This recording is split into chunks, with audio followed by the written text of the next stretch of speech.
Hello everyone, welcome to today's 2-minute tutorial, and today I'm going to be showing you how you can create composites using layer masks. But before we get into that, I just want to talk about how you guys can support me as an artist.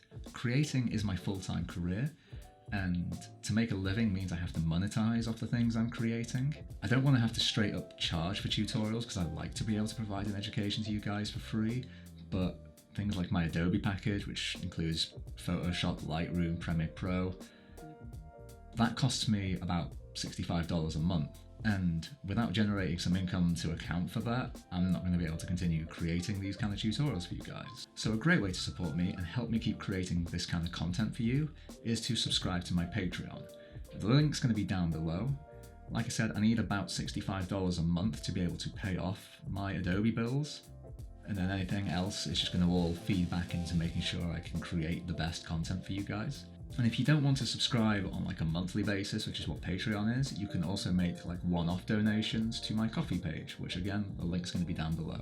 I really appreciate all the support that you can give me, especially as my career is in like its early stages right now, so like finances are really sort of all over the place. Anything that you can provide is going to really help my career and help me create the best content that I can for you guys. So please check it out, and if you can afford it, please help support me as an artist. So anyway, let's get back into the tutorials. Composites are a really useful tool for me as a creative.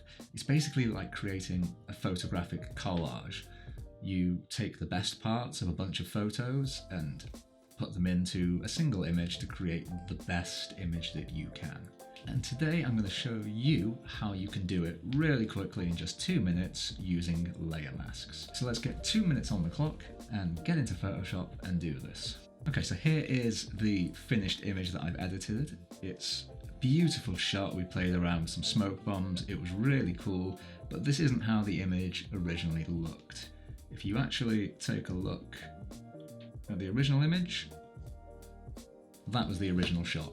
Not particularly interesting in my opinion. It's a nice shot, it's fine, but there was so much more I felt I could do with it by creating a composite.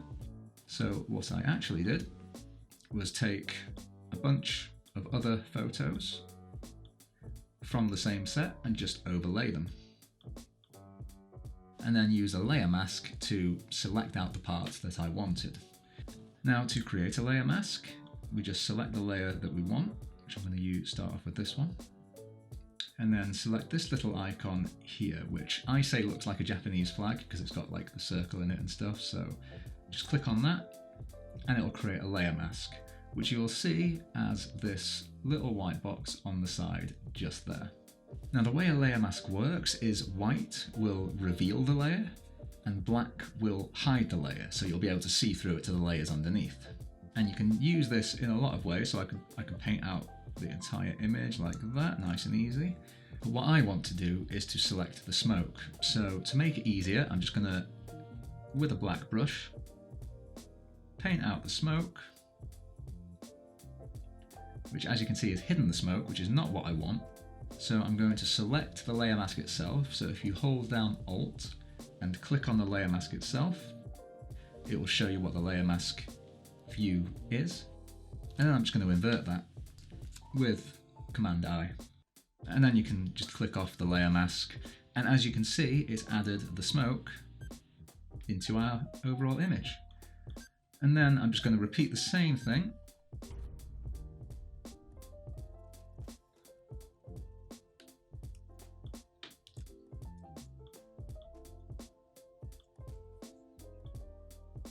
For the other shots. This is obviously sort of very crude. I spend a bit more time on this normally. But you know, when you've got 2 minutes on the clock, you've got to rush these things.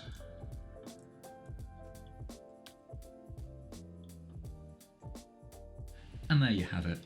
As you can see, already the photo is looking more interesting.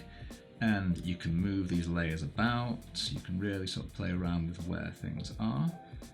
There's a few areas that sort of need neatening up, but you can really easily just neaten them up just by selecting a white or a black brush and just painting them in, nice and easy. It's a lot better than using the erase tool to just erase parts of the image because that's permanent. A layer mask allows you to non-destructively change what you can see and what you can't, which is really, really helpful. But yeah, that's pretty much how to use layer masks really quickly in 2 minutes to create a composite. As you can see, I've added some more smoke in and some sparks and stuff, again, adding more to the layers, but that's more for a different tutorial, so I'll go into that another day. But hopefully this has given you a very quick insight on how you can use layer masks to create composites. And it opens up so many doors, there's so many things you can do with this. When it was smoke, I could use a very sort of soft brush, very sort of rough editing. I didn't really have to stress out about the boundaries. But you can also create really precise selections and mask those out as well, so you could cut out figures and objects and composite them into your shots nice and easily. There's so much you can do. What I'll do is I will link a video to how I made this shot at the end of this video, and that'll show you a little bit more detail on how I've used layer masks to create composites in the past, and that'll give you a better idea of what you can actually use this for. But hopefully that's given you some inspiration, some ideas on how you can play around with your shots, and will give you some ideas on how to take your creativity to a next level. So I hope you found that helpful. If you did, make sure to subscribe and leave a little thumbs up, and I will see you on the next video.